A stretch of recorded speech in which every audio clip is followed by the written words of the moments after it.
हजरत अबू हुरैरा रजी अल्लाह तआला अन्हु ने कहा, एक बार हजरत उमर इब्नुल खत्ताब रजी अल्लाह तआला अन्हु जुमे के दिन लोगों को खुतबा इरशाद फरमा रहे थे कि उसी दौरान में हजरत उस्मान बिन अफ़्फ़ान रजी अल्लाह तआला अन्हु मस्जिद में दाखिल हुए।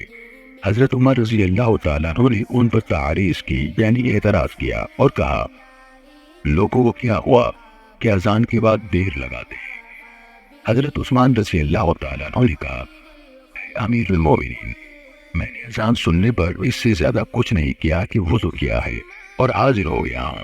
उस पर उमर रज़ी अल्लाह तआला अन्हु ने कहा, और वो भी सिर्फ वुज़ू?